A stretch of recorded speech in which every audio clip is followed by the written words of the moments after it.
Hello बच्चों, कैसे हैं आप लोग? उम्मीद करते हैं सब अच्छे होंगे। तो आज हम आ गए हैं कैपेसिटर के लेक्चर नंबर 2 में। ठीक है, तो कल जो है हमने पढ़ा था कैपेसिटर क्या होता है, कैपेसिटेंस क्या होता है, कैपेसिटर कितना एनर्जी स्टोर करता है, सारी चीज़ें हमने पढ़ा था। अगर हमने फार्मूला भी पढ़ा था आपको, यानी कि एनर्जी स्टोर बाय कैपेसिटर का क्या फार्मूला था। एनर्जी स्टोर बराबर half C B square Q square by 2 C R by 2 formula आपने बताया था। और हमने कहा था कि आज हम इसको क्या करेंगे, क्वेश्चन सॉल्व करेंगे।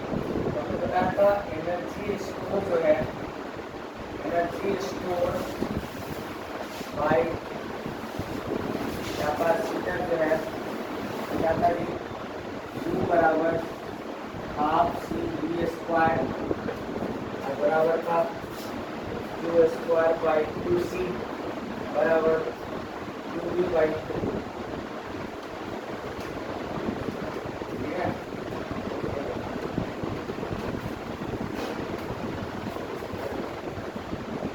Half C B square Q square by 2 C और 2 बाई क्या हो गया 4। चलिए क्वेश्चन लिखिए, क्वेश्चन लिखिए।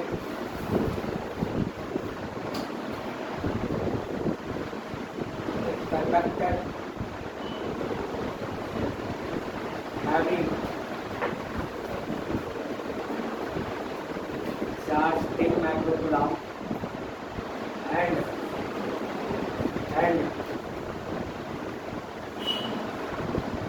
potential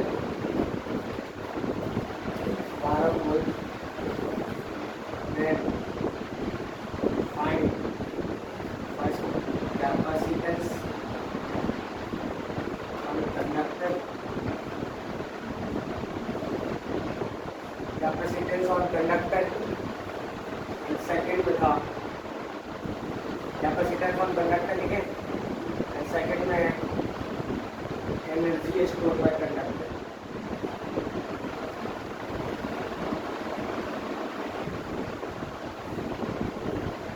energy store bye conductor क्या होगा?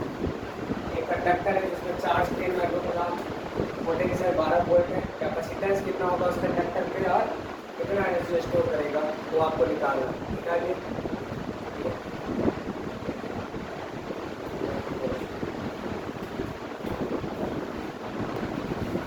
गाइस कैसे करेंगे इसका सॉल्यूशन?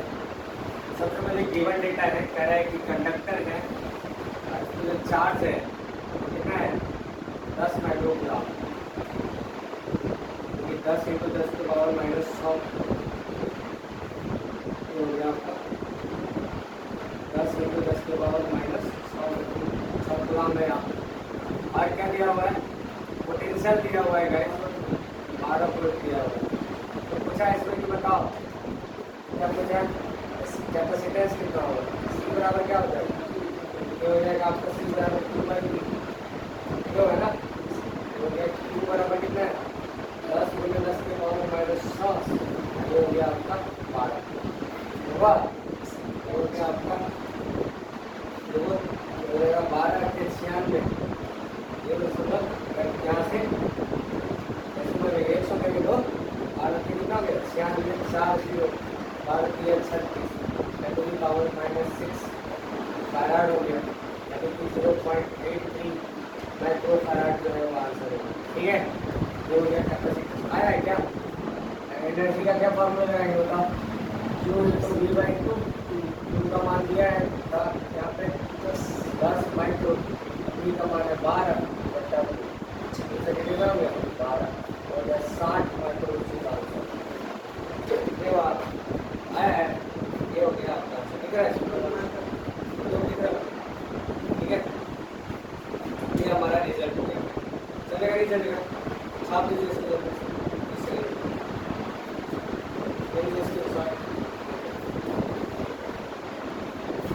नेक्स्ट टॉपिक है guys, capacitance of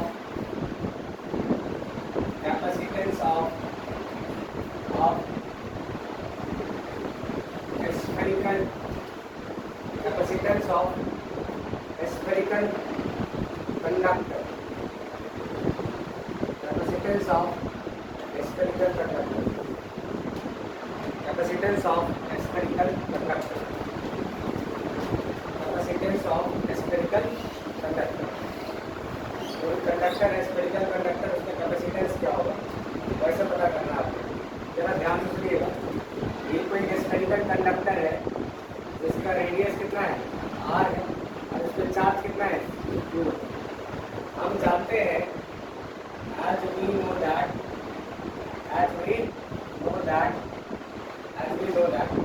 c equal to क्या होता है q by v। c equal to क्या होता है और हमको कैपेसिटेंस निकालना है। सो दैट यहाँ पे क्या है electric potential U2 whole square कितना होता है U2 कंडक्टर जो हो जाएगा मेरे बच्चों वो हो जाएगा V equal to KQ by R। V equal to क्या हो जाएगा V इक्वल टू हो जाएगा आपका KQ बाई R। ठीक है,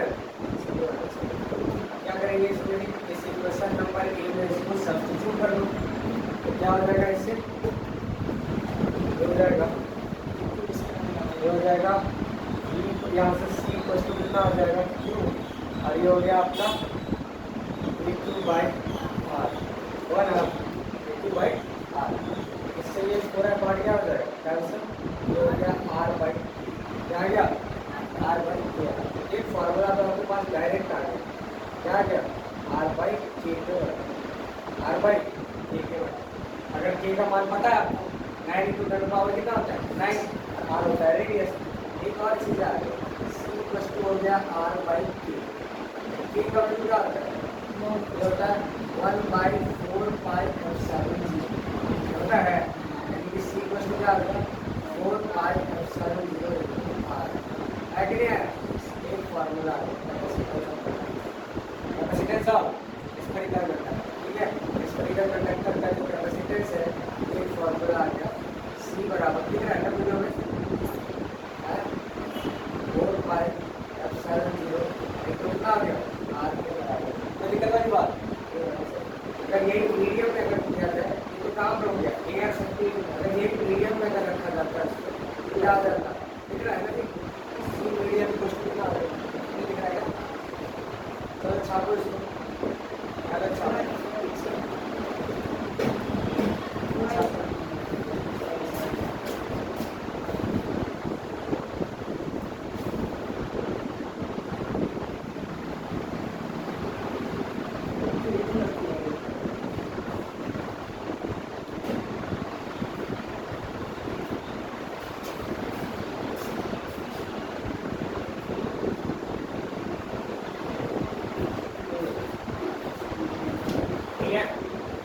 अगर मैं मीडियम में बात करूँ तो क्या हो जाएगा यहाँ पे मीडियम बराबर क्या आ जाएगा 4 पाई एप्सिलॉन 0 तो एप्सिलॉन r क्या होगा ना epsilon r into epsilon 0 into epsilon जहाँ पे एप्सिलॉन r क्या कर सकता है दैट इज हो जाएगा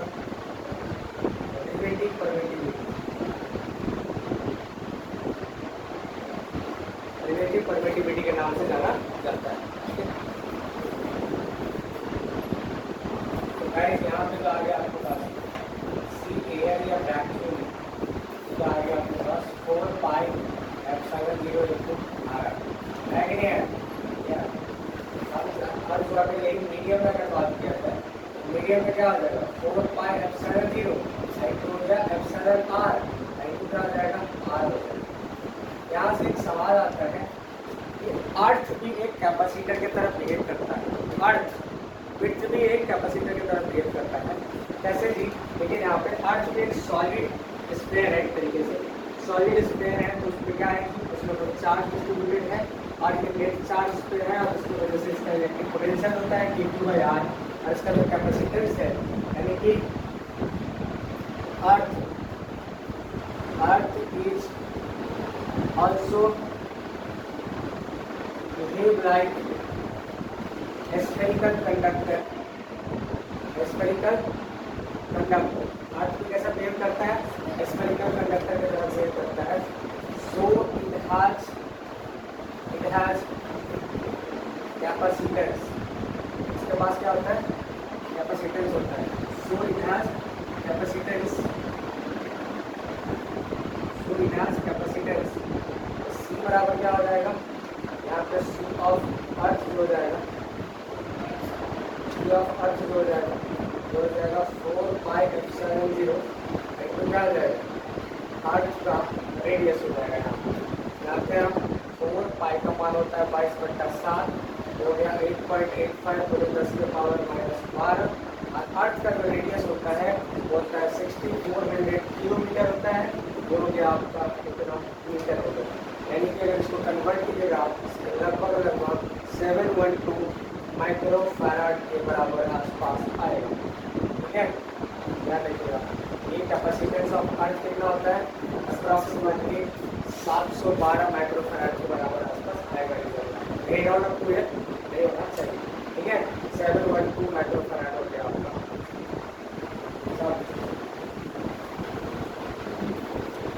तो गाइस यहाँ क्या था कि सी एयर बराबर जो था 4 पाई एप्सिलॉन 0 इनटू आर है ना, और इस मीडियम बराबर क्या होता है, 2 pi epsilon 0 into epsilon R. देखिए ये हो गया क्वेश्चन नंबर 1, ये हो गया क्वेश्चन नंबर 2। इसी क्वेश्चन 1 को क्वेश्चन 8 में दिया गया तो क्या हो जाएगा,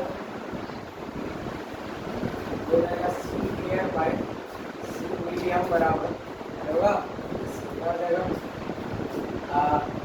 बेटर होता है क्वेश्चन 2 को 1 से भाग दें। ठीक है, ये हो जाएगा सी मीडियम बाई क्या हो जाएगा, सी एयर बराबर क्या हो जाएगा, 4 pi epsilon 0 into epsilon R into R divided हो जाएगा 4 पाई एप्सिलॉन 0 इनटू आर होगा ना, 4 पाई एप्सिलॉन 0 इनटू आर हो जाएगा। ठीक है, देखते हैं यहाँ से क्या हो गया, 4 pi epsilon 0 4 pi epsilon 0 cancel हो गया, आर से आर क्या हो गया, एप्सिलॉन आर के बराबर आ गया। जानते हैं क्या होता है, C medium divided by C air जो है तो उसके इक्वल आ गया एप्सिलॉन आर के बराबर आ गया। जिसको हम लोग क्या कहते हैं, K that is known as the dielectric constant. क्या कहते हैं उसको, डाइलेक्ट्रिक कांस्टेंट के नाम से जाना जाता है। ठीक है, जो हो गया आपका डाइलेक्ट्रिक कांस्टेंट चलेगा। सी मीडियम बाय सी एयर कितना हो जाएगा, एप्सिलॉन आर बराबर हो गया आपका डिवीजन ए के बराबर हो जाएगा dielectric constant. Any doubt up to it? ठीक है, डाइलेक्ट्रिक कांस्टेंट हो। तो what is dielectric constant, dielectric constant क्या होता है, देखिए रिलेटिव परमिटिविटी के बराबर होता है। Dielectric constant is the relative permittivity, it is the ratio of the capacitance of the conductor in medium to the capacitance of conductor in air या vacuum में कहते हैं। ठीक है, इस बात को आप चाहो तो लिख भी सकते हो। क्या लिख सकते हो आप, डाइलेक्ट्रिक कांस्टेंट जो है, dielectric constant is dielectric constant is the dielectric, नहीं दिख रहा है क्या ऊपर, बिल्कुल नहीं क्या, देखिए इधर। अच्छा देखिए डाइलेक्ट्रिक कांस्टेंट क्या है, देखिए dielectric constant is a relative permittivity, relative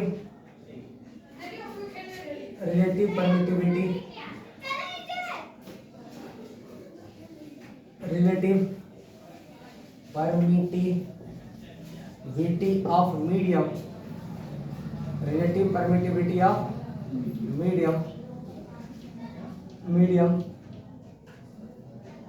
that is equal to, that is ratio of, लिख सकते हो आप, that is a ratio of capacitance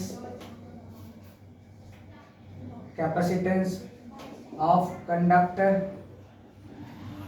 in medium to the area vacuum, area vacuum में चलेगा नहीं चलेगा। इसलिए डाइलेक्ट्रिक कांस्टेंट जो होता है, रिलेटिव परमिटिविटी एक डायमेंशनलेस और यूनिटलेस क्वांटिटी होता है। क्या होता है, डायमेंशनलेस और यूनिटलेस क्वांटिटी होता है। Any doubt up to here? नहीं होना चाहिए। चलिए लिखिए इसको गाइस,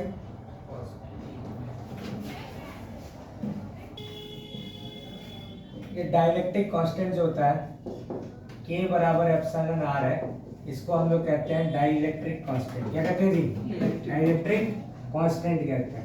अलग अलग मीडियम में डाइलेक्ट्रिक कांस्टेंट का वैल्यू अलग अलग होता है। जैसे हमने जानते हैं इन डिफरेंट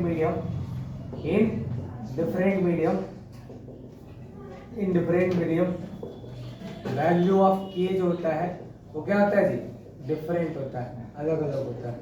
अलग अलग मीडियम में के का वैल्यू क्या होता है? अलग अलग होता है। ठीक है, जैसे कि हम जानते हैं इन एयर की बात करें तो के का वैल्यू कितना हो जाएगा? 1। अगर मैं वाटर की बात करूँ तो के का वैल्यू कितना हो जाएगा? 81। अगर मैं मेटल की बात करूँ तो के का वैल्यू कितना हो जाएगा? इन्फिनिटी। अरे है, अगर मैं ग्लास की बात करूँ तो के का वैल्यू कितना हो जाएगा? 5 हो जाएगा।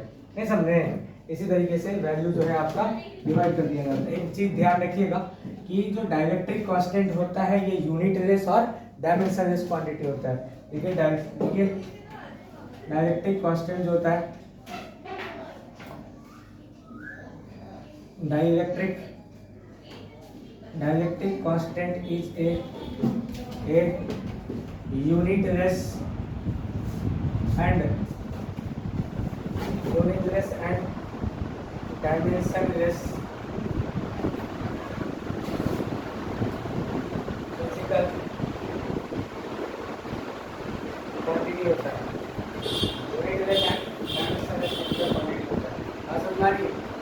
Unitless and dimensionless physical quantity होता है। डाइलेक्ट्रिक कांस्टेंट जो है unitless and dimensionless physical quantity होता है। ठीक है, चलेगा?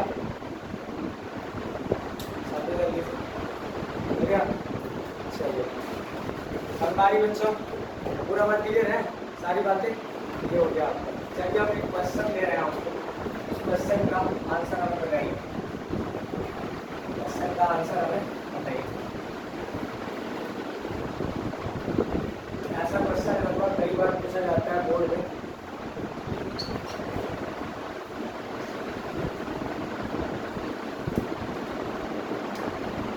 ऐसा क्वेश्चन कई बार पूछा जाता है। देखिए क्वेश्चन है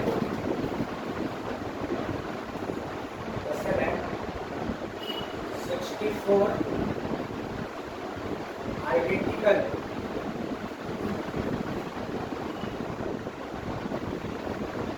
drops of capacity 5 microfarad combined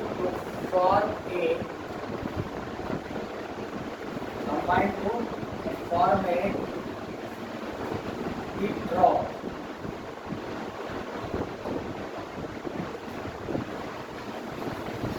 What will be the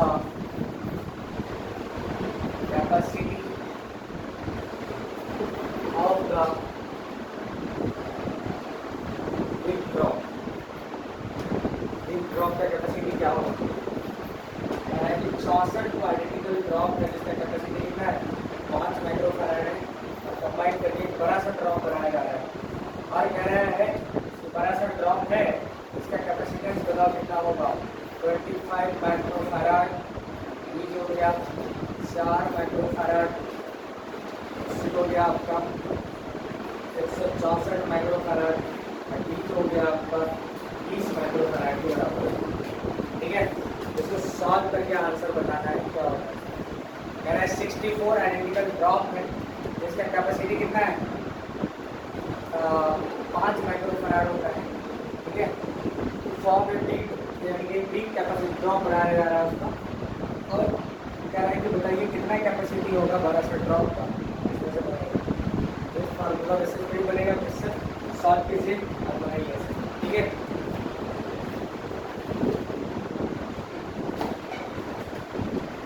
question है अपने आप में बहुत ही खतरनाक क्वेश्चन है, बहुत खूबसूरत क्वेश्चन है, अच्छा क्वेश्चन है। देखिए क्वेश्चन में कह रहा है एक छोटा सा ड्रॉप है। हाँ, ड्रॉप हम जानते हैं स्फेरिकल शेप का होता है, इसका रेडियस कितना है? Small are. इसको चार्ज कितना हो जाएगा? 2 है, नहीं है क्या? छोटा आर है। ये यहाँ से इसका जो कैपेसिटेंस है मान लेते हैं, ये जो कैपेसिटेंस क्या हो जाएगा, सी बराबर 4 पाई एप्सिलॉन 0 इंटू आर हो जाएगा, होगा 4 pi into epsilon 0 into are.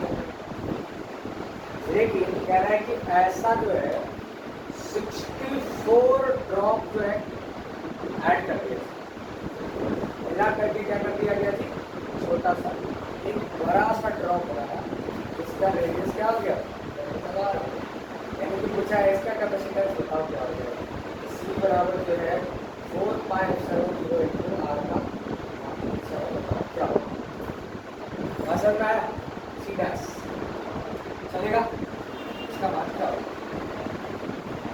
हमारा सवाल में कह रहा है कि एक का जो कैपेसिटेंस वो कितना है, 5 कितना दिया हुआ, 5 दिया हुआ, इसका जो वैल्यू है वो कितना है जी, 5 माइक्रोफैराड है।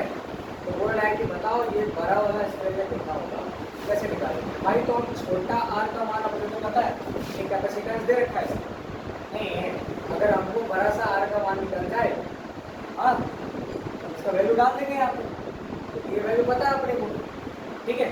बड़ा सा आर कैसे निकलेगा, कैसे निकलेगा, तो उसके लिए लगाना पड़ेगा अपने को वॉल्यूम कंजर्वेशन प्रिंसिपल, क्या लगाना पड़ेगा, वॉल्यूम कंजर्वेशन प्रिंसिपल, ठीक है। तो जब स्फीयर को हम कंबाइन कर रहे थे, कंबाइन किए, उस कॉम्बिनेशन के दौरान जब हम स्फीयर को कंबाइन कर रहे थे तो कॉम्बिनेशन के दौरान क्या हुआ, कॉम्बिनेशन में क्या हुआ, वॉल्यूम हमेशा कांस्टेंट रहेगा, जो इनिशियल वॉल्यूम था वही वॉल्यूम क्या होगा जी, फाइनल वॉल्यूम, क्या आ जाएगा, फ्रॉम द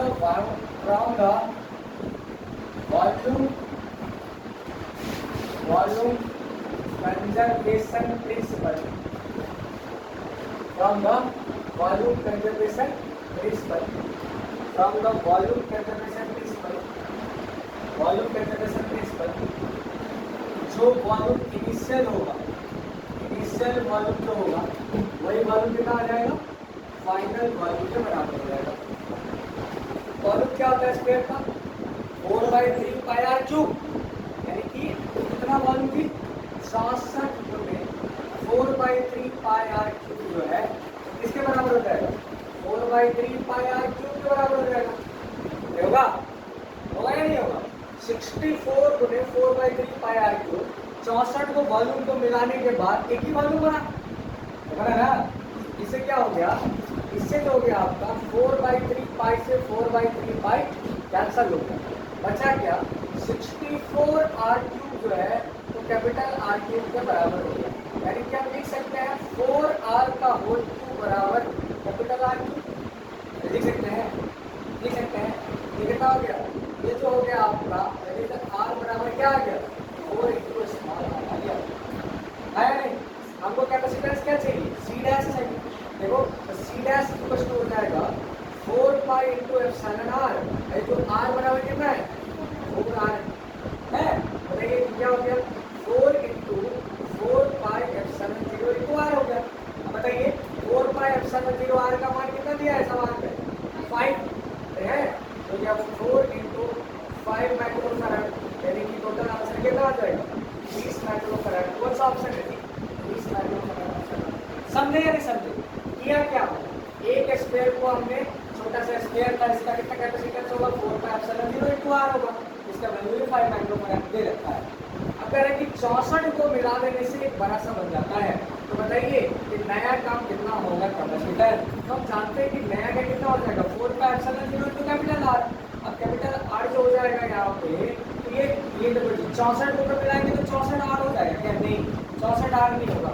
देखो मिलाने के बाद में इसका जो बड़ा वाला स्क्वायर का रेडियस है तो रेडियस 64 आर नहीं होगा, रेडियस कितना हो जाएगा 4 आर होगा, कितना होगा 4 गुना हो गया उसका रेडियस, रेडियस पहले छोटा था अब 4 गुना हो गया, बात समझ में आ रही है, ये हो गया 4 आर।